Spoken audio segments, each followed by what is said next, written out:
ఇర్మియా గ్రంథం 2వ అధ్యాయం 9వ వచనాన్ని మనం చదువుకుందాం. పేజీ నెంబర్ 628, ఓల్డ్ టెస్టమెంట్ పాత నిబంధన, ఇర్మియా గ్రంథం 2వ అధ్యాయము 9వ వచనాన్ని మనం చదువుకుందాం. కావున నేనిక మీదట మీతోను మీ పిల్లల పిల్లలతో వ్యాజ్యమాడెదను. ఇది యెహోవా వాక్కు. అందరూ ఈ మాట నాతో చెప్పండి. కావున నేనిక మీదట మీతోను మీ పిల్లల పిల్లలతోనూ వ్యాజ్యమాడెదను. ఇదే యెహోవా వాక్కు. దేవుని వాక్యాన్ని ధ్యానించాలి. ఇర్మియా గ్రంథం 2వ అధ్యాయం 9వ వచనంలో దేవుడు ఇశ్రాయేలీయులతో మాట్లాడుతూ ఉన్నాడు. నేను మీతోనూ మీ పిల్లలతోనూ మాట్లాడతాను, వ్యాజ్యమాడతాను అని దేవుడు మాట్లాడుతున్నాడు. ఎందుకు దేవుడు కోపపడతాడు? ఎందుకు వ్యాజ్యమాడతాడట? ఎందుకు పోట్లాడతాడట? ఉదాహరణ, ఆయన కోపం క్షణకాలం ఉంటుందట, ఆయన దయ ఆయుష్కాలం ఉంటుందట. స్తోత్రం చెప్పండి. మరి మన కోపతాపాలు ఎంతవరకు ఉంటాయి? మన కోపం వారం రోజులు ఉండిపోద్ది, నెల రోజులు ఉండిపోద్ది, సంవత్సరాల తరబడి ఉండిపోద్ది. కానీ బైబిల్ సెలవిస్తున్న సత్యం ఏమిటంటే, సూర్యుడు ఉదయించిన మొదలుకొని సూర్య అస్తమయం లోపు మన కోపమును వెనక తిరగాలంట, మళ్ళుకోవాలంట, మానుకోవాలంట. ఎందుకంటే మన కోపము దేవుని నీతిని నెరవేర్చలేదు. స్తోత్రం చెప్పండి. ఆయన క్షణమాత్రమే కోపపడతాడు, ఆయన దయ ఆయుష్కాలం ఉంటుంది. ఇక్కడ రాయబడింది, దేవుని వాక్యం సెలవిస్తుంది, ఇశ్రాయేలు నేను నీతోనూ నీ పిల్లల పిల్లలతోనూ వ్యాజ్యమాడతాను. ఎందుకు? కారణం లేకుండా దేవుడు వ్యాజ్యమాడతానని చెప్పడం, కారణం లేకుండా పోట్లాడాయన ఖచ్చితంగా కారణం. ఏమిటి ఆ కారణం అంటే, వాక్యములు మనం చూస్తే ఇది ఇర్మియా గ్రంథం 2వ అధ్యాయం, ఇది ఇర్మియా గ్రంథం 2వ అధ్యాయము 32వ వచనాన్ని మనం చదువుకుందాం. కన్యక తన ఆభరణములను మరచున, పెండ్లి కుమారి తన వడ్డాణమును మరచున, నా ప్రజలు లెక్కలేనన్ని దినములు మరచి ఉన్నారు. బాగా ఆలోచించండి. కన్యక తన ఆభరణాలు మరచిపోదా? ఇప్పుడు ఎక్కడికైనా ఫంక్షన్కి వెళ్ళాలి, కాకపోతే ఏదో ప్రదేశానికి వెళ్ళాలి, ఆభరణాలు మర్చిపోద్దంటారా? ఇట్టి పరిస్థితులు మర్చిపో. అట్లాగే పెండ్లి కుమార్తె తన వడ్డాణం మరిచిపోదట. స్తోత్రం చెప్పండి. అసాధ్యం. పెళ్ళప్పుడు పెండ్లి కుమార్తె అలంకరించుకోవటం ఆగిపోదా? మరిచిపోతుందా?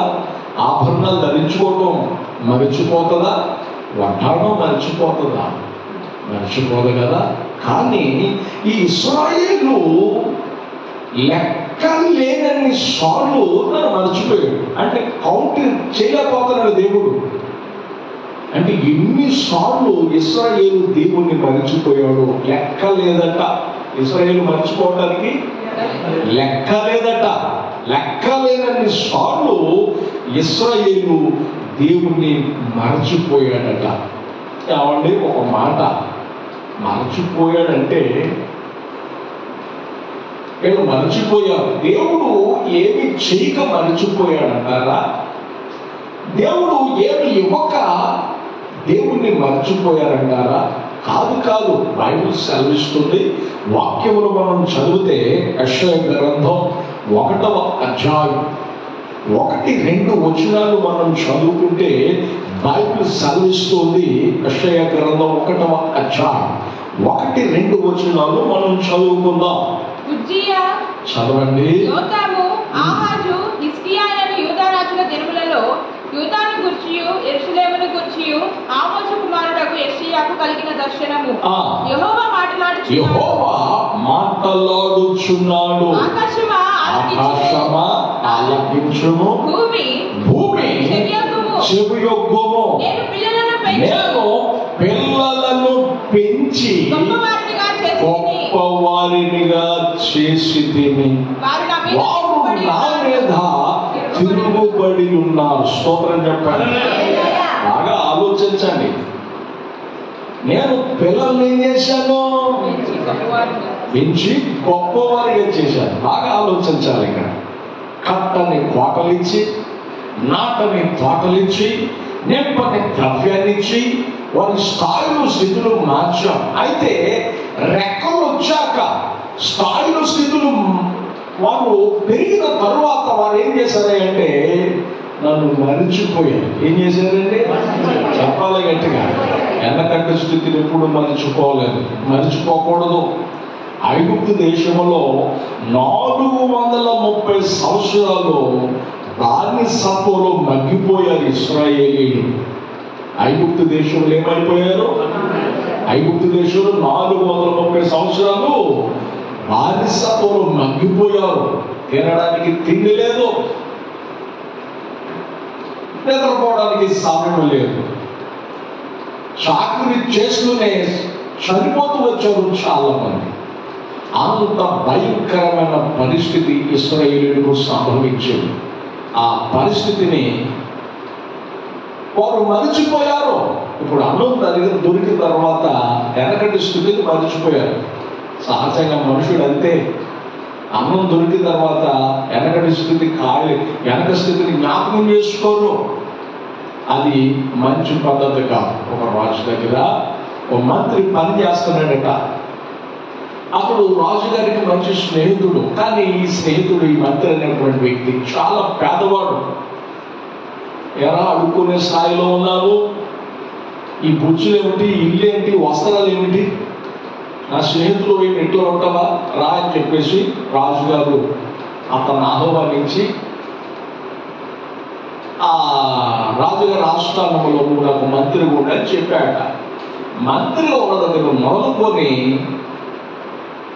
అతడు ఎన్నడూ తప్పు చేయలేదట. సంవత్సరాల తరబడి తప్పు చేసేవారిని చేయనివ్వలేదట. స్తోత్రం చెప్పండి.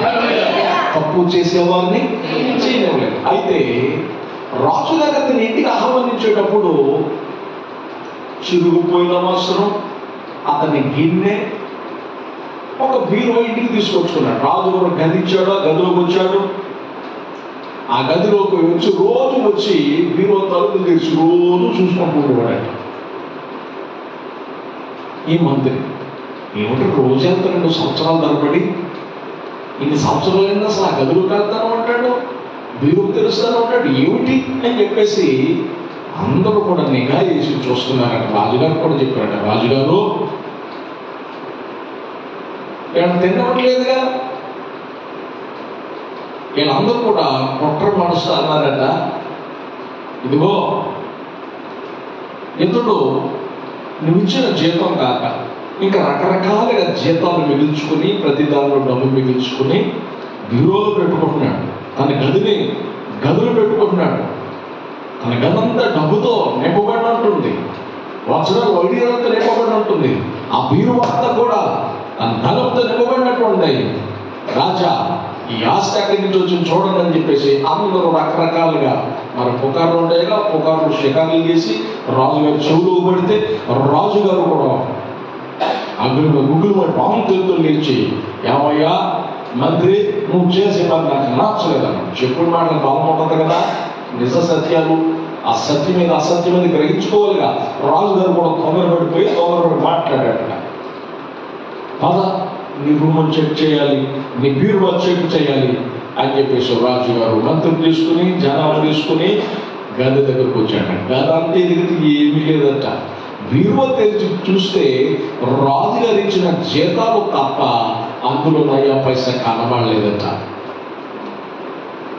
రాజుగారు కనబడింది బీరువా తీస్తే అక్కడ ఉన్న వాళ్ళకి కనబడింది చిరుగుపోయిన షట్ట, ఒక గిన్నె కనబడిందట. ఏమిటయ్యా జీతం అంటే ఇందులో పెట్టుకున్నావు, ఈ చిరుగుపోయిన షర్ట్ ఏమిటి, చిరుకుపోయిన బట్టలు ఏమిటి, ఈ గిన్నె ఏమిటి అని అడిగితే మంత్రి అన్నాడట, రాజా నీ దగ్గరకు రాకముందు నా స్థితి ఇది, నీ దగ్గరకు వచ్చిన తర్వాత పంచపక్ష పరమణాలు పెడుతూ ఉన్నావు, నేను తింటూ ఉన్నాను, నెల నాకు జీతాన్ని ఇస్తున్నావు, నీకు అన్యాయం జరగకుండా అక్రమం జరగకుండా నేను చూస్తూ ఉన్నాను, నువ్వు నాకు ఇచ్చిన బాధ్యత అటువంటిది, నేను చేస్తానే ఉన్నాను. వచ్చిన దగ్గర నుంచి నమ్మకంగా పనిచేస్తున్నావు అని ఎన్నోసార్లు మీరు అన్నారు, చేస్తూనే ఉన్నాను. కానీ ఈ బీరువాల్లో రోజు వచ్చి తెచ్చుకుని చూడడానికి కారణం ఏంటో తెలుసా? నా స్థితి నాకు జ్ఞాపకం రావడం వరకు, ఎక్కడ అహంతో నిండిపోతానో, ఎక్కడ గర్వంతో నిండిపోతానో, ఎక్కడ ఏ రకంగా నేను మారిపోతున్నానని నా వెనకటి స్థితిని నేను జ్ఞాపకం చేసుకుంటున్నాను. కొంత దూరంగానే వెనకటి స్థితిని మనము మరిచిపోకూడదు.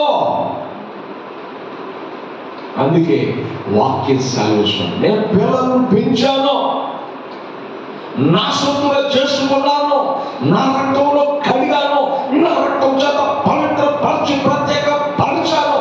కానీ వీళ్ళు లెక్కలేనన్ని మారులు, నేను చేసిన ఉపకారములకు బదులు అపకారం చేస్తూ లెక్కలేనన్ని మారులు నన్ను మర్చిపోయారు. కాంటే తన ఆభరణం మర్చిపోతా, పెళ్ళు కుమారి తన వాటాన్ని మర్చిపోతా. స్తోత్రం చెప్పండి కదా. పెళ్ళి అంటే గుర్తొచ్చింది, పాస్టర్ గారు తన పిల్లలకు పెళ్లి చేస్తున్నాడట. ఎవరు? పాస్టర్ గారు పెళ్లి. ఆ పాస్టర్ గారు అన్నాడట, నేను పాస్టర్ గారు, నువ్వు పాస్టర్ గారు కదా, కట్నాలు తీసుకున్నాయా, కానుకలు తీసుకున్నాయా అని అన్నాడు. కాకపోతే పెళ్లి ఖర్చు మాత్రం ఈ అన్నాడు. స్తోత్రం చెప్పండి. ఎట్లా అడిగితే జనానికేమో అట్లా చెప్పడం, ఇట్లా తీసుకోవటం, ఇది కట్నాలు కదా అంటారా? స్తోత్రం చెప్పండి. ఒక ఆమెకి పుట్టు లావుతుంది, పెళ్ళి అవ్వటం బాగా అవుతుంది. ఈ కుర్రడు కూడా పెళ్ళి అవ్వట్లా.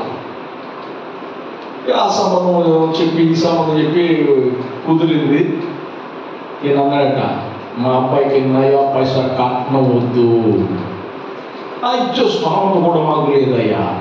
స్తోత్రం చెప్పండి కదా. అట్లా కుదుర్చుకున్నారు, మాట్లాడుకున్న తర్వాత ఏం జరిగిందో చెప్పనా? ఆ చుట్టుపక్కల ఉన్నమాట అంటారుగా, కట్నంలో అక్కడ తీసుకోవడం అంటే ఏదో ఏదో ఏదో అంటారుగా. ఆ మాటలు బట్టి పెళ్లి కొడుకు తండ్రి ఏమనంటే, మాకు కట్నాలు కానుకలు వద్దు కానీ ఆమె వడ్డాణం పెట్టాను. స్తోత్రం చెప్పండి. ఏ వడ్డాను? బంగారం వడ్డాను. ఏ వడ్డాను? ఇక లైఫ్ సెటిల్ అయిపోయినట్టే. స్తోత్రం చెప్పండి. కోరికలు ఉండాలి కానీ గుంతమ్మ కోరికలు ఉండకూడదండి. కోరికలు ఉండాలి కానీ ఏముండకూడదు, గుంతమ్మ కోరికలు ఉండకూడదు. మనకి కట్నం వద్దు, కానుకలు వద్దన్నారు, కానీ ఏం తీసుకుంటున్నాడు అన్నాడు మీ అమ్మాయికి మాత్రం. మరి వడ్డాణం చేయొచ్చు, సరగా చేస్తాం, లావుగా చేస్తాం, మనకు తెలియదు కానీ చక్కగా చేయొచ్చు అంటే నడుము కొలత ఎక్కువ. స్తోత్రం చెప్పండి. వచ్చేసినట్టే మొత్తం అన్ని 2 ఎకరాలు పోతాక. స్తోత్రం చెప్పండి. దేవుడు బిడ్డలాగా ట్రిక్స్ మంచిది కాదు. నేను చెప్తున్నా, దేవుడు వాక్యం ఆధారం చేసుకుని తీసుకోనంటే తీసుకోనన్నాను, తీసుకుంటానంటే తీసుకుంటానన్నా. అంతేగాని డొక్క తిరిగి వ్యవహారంలో రాకూడదు, అక్కడ ఉండకూడదు, విలువలు పోతాయి. స్తోత్రం చెప్పండి. దేవుడు విడతారు, బైబిల్ సెలవిస్తుంది. కన్న దేవుడు, సొత్తుగా చేసుకున్న దేవుడు, ప్రత్యేకపరిచిన దేవుడు పిల్లలను తీసుకుని వారిని పెంచి గొప్పవారిగా చేశాం. ఎంత బాధ్యత అండి. అట్లాగే దేవుడు మనకి బాధ్యతలు నేర్పే దేవుడు. భార్య ఇంట్లో బాధ్యతగా ఉండాలి, భర్త ఇంట్లో బాధ్యతగా ఉండాలి. ఈ మాటలు చూసిస్తుంది యెషయా 1:2. నేను పిల్లలను పెంచేం చేశాను, గొప్పవారిగా చేశాను. రెక్కలు వచ్చాక తల్లిదండ్రులను అనాథాశ్రమంలో వేయకూడదు. స్తోత్రం చెప్పండి గట్టిగా. సాగులు మారాక, స్థితులు మారాక తల్లిదండ్రులు ఏం చేయకూడదు, అనాథాశ్రమంలో వేయకూడదు. నీ తల్లి అట్లా అనుకుంటే నీ పరిస్థితి ఎట్లా ఉండేది? నా నగషాట్లు పడి మనం ఇంతటి వాడిని చేస్తే పిల్లలు తర్వాత తల్లిదండ్రులు ఏం చేస్తున్నారు అంటే అనాథాశ్రమంలో వేస్తున్నారు. ఎక్కడ వేస్తున్నారు చెప్పాలి గట్టిగా. నేను మొన్న ఈ మధ్యకాలంలో వార్తలు చూశాను. నేను ఇప్పుడే వస్తాము అని చెప్పేసి ఆ తల్లిదండ్రులు రోడ్డు మీద పడేసి వదిలేసి వెళ్ళిపోయారట. ఏంటో అక్కడ ఉన్నామని ఆశ్రమంలో అడిగితే మా అబ్బాయి ఇప్పుడు వస్తానన్నాడండి. ఎన్ని రోజులు ఏంటన్నాడే. ఆమె తీసుకెళ్ళి ఆశ్రమంలో చేర్చారు. అంత దుఃఖకరం. బైబిల్ సాధిస్తుంది, నీ తల్లి ముదిమి యందు, నీ తండ్రి ముదిమి యందు నీ తల్లిదండ్రులను నిర్లక్ష్యము చేయొద్దు. నువ్వేం విత్తుకుంటావో అది కోసుకోక తప్పదు. కాబట్టి జాగ్రత్త అని బైబిల్ సాధిస్తుంది. స్తోత్రం చెప్పండి. హల్లెలూయా. దేవుని బిడ్డలారా, దేవుని మందిరానికి వచ్చే మనమే మన అత్త మామలు సరిగా చూసుకోకపోతే, మన తల్లిదండ్రుల మంచిగా చూసుకోకపోతే అర్థం ఏముంది? వచ్చి నువ్వు ఏం మారావు, ఏమి నేర్చుకున్నావు? దేవుని సన్నిధిలో విశ్వాసమే దేవుని బిడ్డని చెప్పాడు. సిగ్గు చేయటం. అన్యులు అట్లాగా ఉన్నారు, మనం అట్లా ఉన్నాం అనేది ఉండకూడదు. ఖచ్చితంగా మనం ప్రేమించాలి. స్తోత్రం చెప్పండి.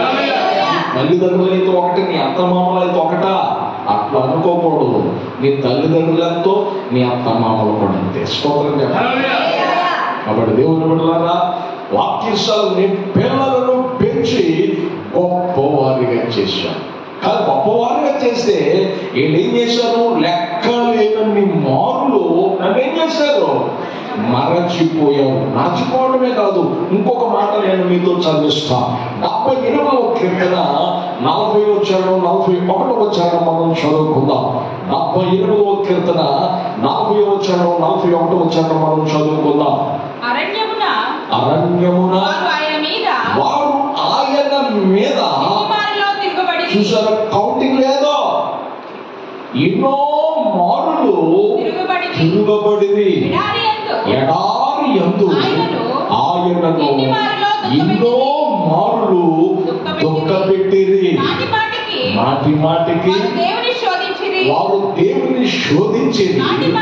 మాటి మాటికి ఇశ్రాయేలు పరిశుద్ధ దేవునికి సంతాపము కలగజేశారు. ఒక్కసారి కాదు, ఆ తరువాత 40 సంవత్సరాలు దేవుని విసిగించారు. ఎన్ని సంవత్సరాల్లో? వాళ్ళ తండ్రులు విసిగించారు, వారి పిల్లలు విసిగించారు, వారి పిల్లలు విసిగించారు. అందుకే దేవుడు అంటున్నాడు, నేను మీతోనూ మీ పిల్లలతోనూ మీ పిల్లల పిల్లలతో వ్యాఖ్యం మాడతాను. ఏమి తక్కువ చేశానని నాకు వ్యతిరేకంగా నడుస్తూ ఉన్నారు,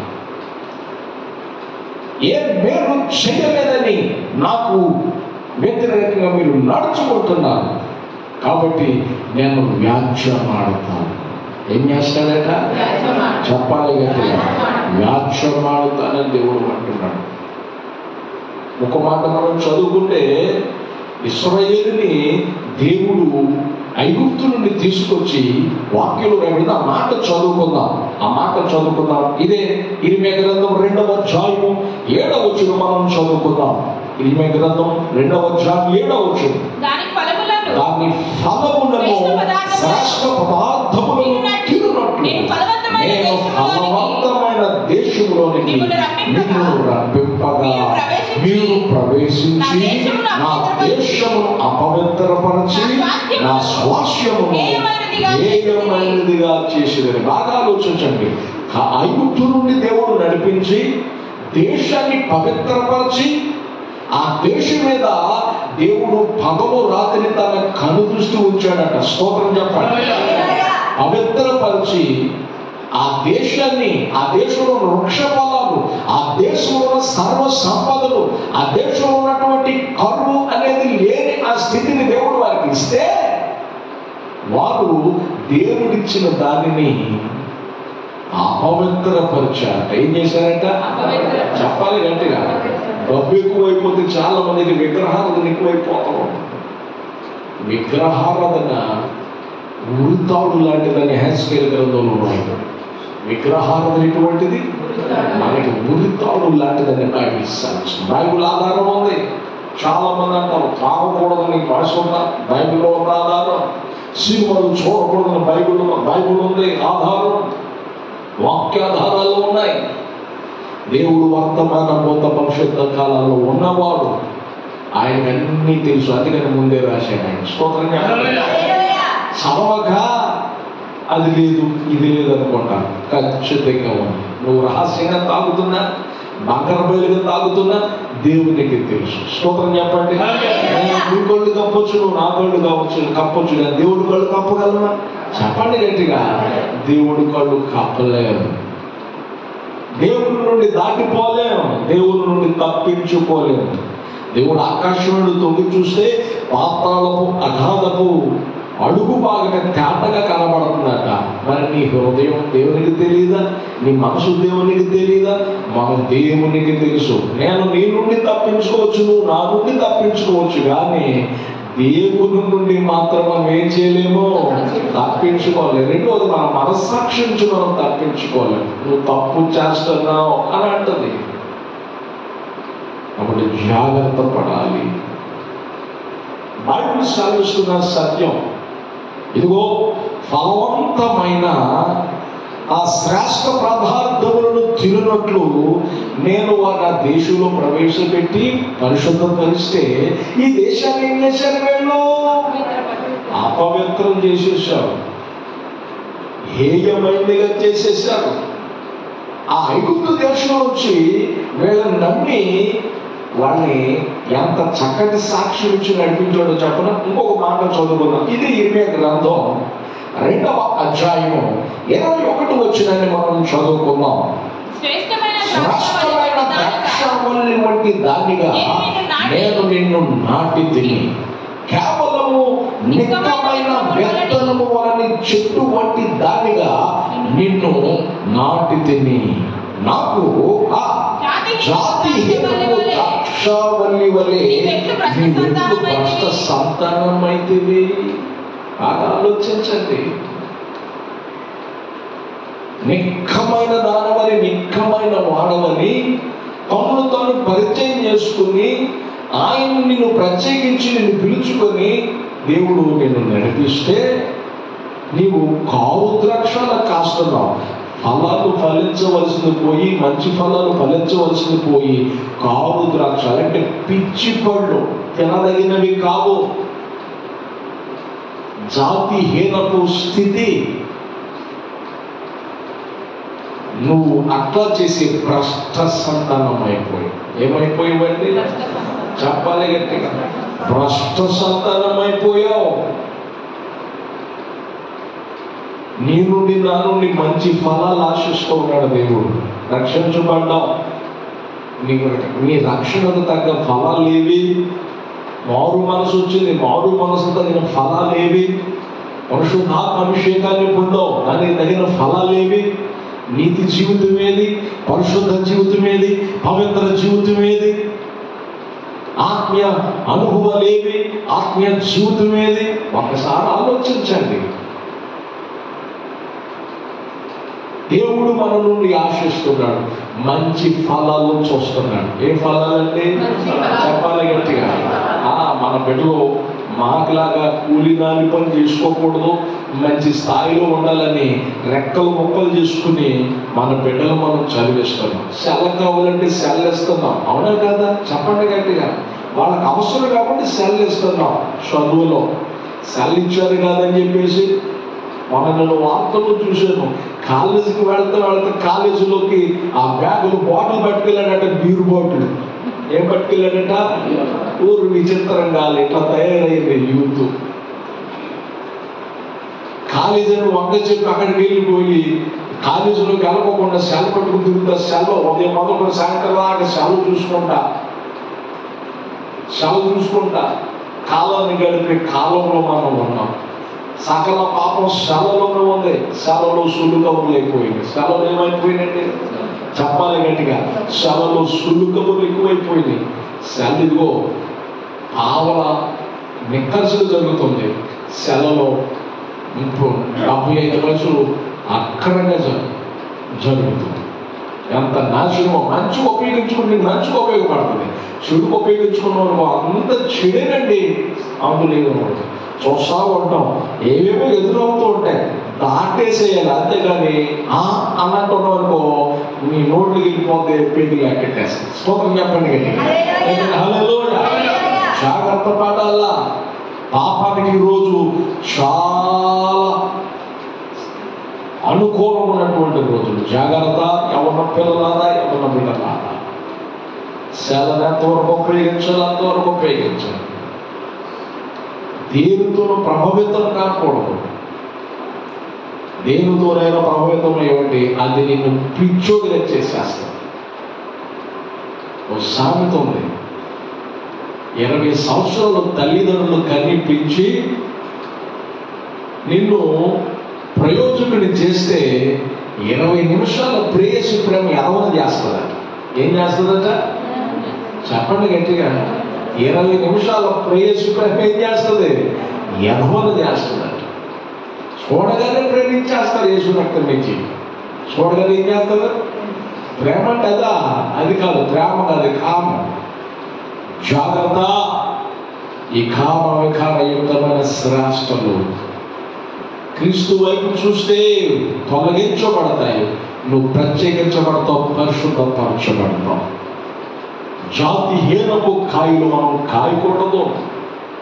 మన గురించి దేవుడు ఆశిస్తున్నాడు మంచి ఫలాలు. మన పిల్లలు మంచి స్థాయిలో ఉంచాలనుకున్నాం. దేవుడు కూడా అంటున్నాడు, నేను రక్షించిన శుద్ధిగా చేసుకున్న నా బిడ్డలు మంచి ఫలాలు ఇవ్వాలని ఆశిస్తాను. మన మంచి కాదు అంతా. స్తోత్రం చెప్పండి. ఎవరు మంచికండి? తల్లిదండ్రులు చేసేది ఎవరి మంచికి? చెప్పండి. మరి ప్రభువు చేసేది ఎవరి మంచికి? మన మంచికే. అందుకే ఆయన తల్లి లాంటి వాడని, తండ్రి లాంటి వాడని బైబిల్ సాధిస్తూ ఉంది. స్తోత్రం చెప్పండి. దేవుని బిడ్డలారా, బైబిల్లో మనం చదువుతున్న ఈ మాట మీరు ఆలోచించాలి. నీ స్థితిని మార్చుకోకపోతే, ఈ స్థితి నుండి నువ్వు మళ్ళుకోకపోతే, జాతిహీనపు స్థితిని నువ్వు మళ్ళుకోకపోతే, మానుకోకపోతే, బైబిల్ సెలవిస్తుంది నువ్వు చేసిన పనిని బట్టి. బైబిల్ సెలవిస్తుంది ఇరిమియా గ్రంథం 2వ అధ్యాయం 15వ వచనంలో మనం చదువుకుంటే, 15వ వచనంలో మనం చదువుకుంటే, పదమసింహములు వానిపైన బొబ్బలు పెట్టెను, గర్జించెను. అది అతని దేశంలో పాడు చేశాను. అతని పట్టణములు నివాసులు లేక పాడైపోయాయి. చూసారా? దేవునికి విరోధంగా నువ్వు జీవిస్తే ప్రభు అంటాడు, నేను పిల్లలు పెంచి గొప్పగా చేశాను కానీ వారు నా మీద తిరుగుబాటు చేశారు. దేవుడి మీద తిరుగుబాటు నువ్వు చేస్తే బైబిల్ సెలవిస్తూ ఉంది. బైబిల్లో మనం చూద్దాం, కొదమ సింహములు వాటి పైన బొబ్బలు పెట్టి గర్జిస్తాయి. అతని కుటుంబాన్ని, అతని దేశం, అతని ప్రాంతాన్ని పాడు చేస్తాయి. ఏం చేస్తాయంట? చెప్పాలి గట్టిగా. బైబిల్లో రాయబడింది, కొదమ సింహం ఉంది, యోధగోత్రం సింహం ఉంది, గర్జించే సింహం ఉంది, నాశనం మార్చగల సింహం ఉన్నాయి, ఇంకా చాలా సింహాలు ఉన్నాయి. స్తోత్రం చెప్పండి కదా. ఆ సింహాల గురించి మనకి అవసరం లేదు, కానీ మన పరిస్థితి ఏంటో మనం చూసుకోవాలి. నాశనం మార్చగల సింహం, పతనం చేసే సింహం సాతానుడు హఠాత్తుగా దాడి చేస్తాడు. సాతానుడు ఏం చేస్తాడు? చెప్పాలి గట్టిగా. దాడి చేస్తాడు. వాడు దాడి చేయకముందే నిన్ను నీవు దేవునికి సమర్పించుకుని సరి చేసుకోవాలి. ఇది ప్రభు మాట్లాడుతున్న మాట. అయ్యా, మరి ఇప్పటి వరకు మేము ఎట్లా ఉన్నాం? దేవునికి వ్యతిరేకమైన స్థితిలో ఉన్నాం. ఆ పరిస్థితి నుంచి మేము విడిపించబడాలంటే ఏం చేయాలి? ఏం చేయాలో చెప్పనా? చివరి ఈ మాట మనం చదువుకుందాం. ఈ మాట మనం చదువుకుందాం. ఇరిమియా గ్రంథం 5వ అధ్యాయం. ఇరిమియా గ్రంథం 5వ అధ్యాయం 1వ వచనాన్ని మనం చదువుకుందాం. మీకు చదవండి, కావాల్సిన దగ్గర నేను తీసుకుంటా. యెరూషలేము వీధులలో అటు ఇటు పరిగెత్తు, చూచి తెలుసుకున్నది. రాజ వీధులలో విచారణ చేయండి, న్యాయము జరిగించుచు, నమ్మకముగా కత్తిరించుచున్న ఒకడు మీకు కనబడిన ఎడల నేను దాన్ని క్షమించును. స్తోత్రం చెప్పండి. దేవుని దృష్టికి న్యాయముగా నడిచేవారు లేరట. ఈరోజు దేవుని దృష్టికి నమ్మకముగా ఉండేవారు లేరట. ఎట్లా లేరట? న్యాయముగా ఉండేవారు, నమ్మకం ఉండేవారు లేరట. నువ్వు నమ్మకం ఉండగలిగితే, దేవుని దృష్టికి న్యాయం ఉండగలిగితే, నిన్ను నీ కుటుంబాన్ని నేను క్షమిస్తాను. స్తోత్రం చెప్పండి. హల్లెలూయా. రాజుకాలంలో ఒక ఆయన అప్పు తీసుకుని అంటాడు ఆయన